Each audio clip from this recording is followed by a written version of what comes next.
چھوٹے سے گاؤں کے قریب ایک بلند پہاڑ تھا جس پر بہت ساری عجیب و غریب مخلوق رہتی تھی۔ ان میں سے ایک جانور تھا جس کا نام مسکا تھا۔ مسکا ایک چمکدار سفید رنگ کا ہاتھی تھا جس کے ساتھ 3 اور جانور رہتے تھے، ایک ہاتھی بومبو، ایک بندر سکیٹو اور ایک شیر ریمو۔ یہ سب پہاڑ کے بلند چوٹیوں پر رہتے اور ہر روز نئی مہم پر نکلتے تھے۔ ایک دن مسکا، بومبو، سکیٹو اور ریمو پہاڑ کی بلندی چوٹی پر چڑھنے کی کوشش کر رہے تھے۔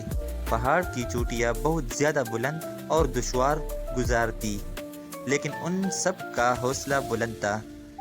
ان کی کوشش یہی تھی کہ وہ پہاڑ کی سب سے بلند چوٹی تک پہنچ کر وہاں سے پورے گاؤں کا منظر دیکھ سکے۔ آج ہم سے بلند چوٹی تک پہنچ کر گاؤں کا منظر دیکھیں گے، مسکا نے کہا۔ بومبو نے سر ہلا کر کہا، ہاں، یہ ہماری زندگی کا سب سے بڑا چیلنج ہے۔ سکیٹو نے چمکتے ہوئے کہا، میں تو خوش ہوں کہ ہم سب ایک ساتھ یہ مہم لے رہے ہیں۔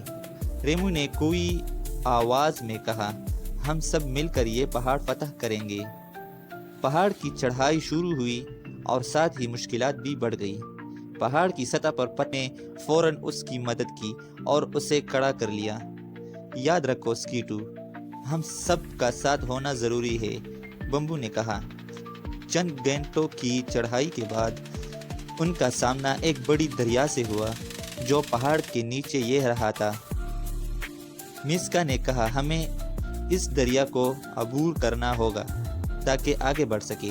ریمو نے کہا، یہ مشکل نہیں ہے، میں جانتا ہوں کہ اس دریا کے پار ہم سب کو ایک نئی دنیا ملے گی۔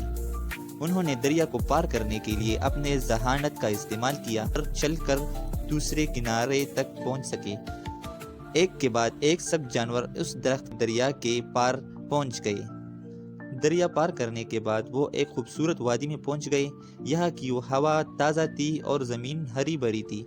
یہ ایک ایسی دنیا تھی جو کبھی کسی نے نہیں دیکھی تھی۔ یہ تو جنت ہے، مسکا نے کہا۔ ہم نے یہ سچ میں پایا، سکیٹو نے خوش ہو کر کہا۔ ہم نے یہ جیتا ہے، بومبو نے کہا۔ ریمو نے کہا، یہ وہ جگہ ہے جہاں ہمیں سکون ملے گا، یہاں ہم اپنی زندگی کا باقی حصہ گزار سکتے ہیں۔ لیکن اچانک اس وادی کے وسط میں ایک بڑا سا درخت نظر آیا۔ قدیم غار تھا۔ مسکا نے کہا، ہمیں اس غار میں ضرور کچھ راز ملیں گے۔ جب وہ غار میں داخل ہوئے تو انہیں وہاں ایک قدیم خزانہ ملا۔ خزانے میں سونے، چاندی اور جواہرات کی بہت بڑی مقدار تھی۔ ان کے چہرے خوشی سے دمک اٹھے۔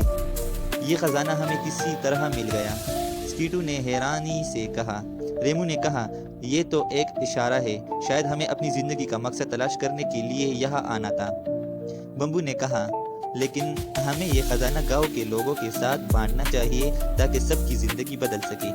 یہ خزانہ نہ صرف پہاڑ کی مخلوق کی زندگی بدلنے کے لیے تھا بلکہ گاؤں والوں کی زندگی کو بہتر بنانے کے لیے بھی تھا۔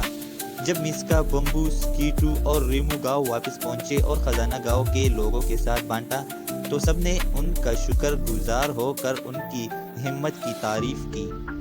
تم سب نے یہ صرف پہاڑ کی چوٹی کو فتح کیا بلکہ تم نے دلوں کو جیتا ہے، گاؤں کے بزرگ لوگوں نے کہا۔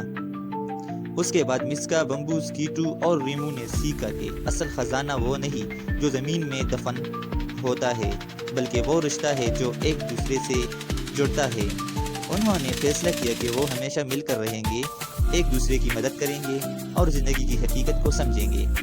ہم نے سب کچھ حاصل کیا لیکن اصل کامیابی یہ ہے کہ ہم نے ایک دوسرے کا ساتھ دیا، مسکا نے کہا۔ اس کے بعد یہ چاروں جانور ایک دوسرے کے ساتھ خوشی سے زندگی گزارنے لگے اور پہاڑ کے اوپر اپنی نئی مہم کی تیاری کرنے لگے۔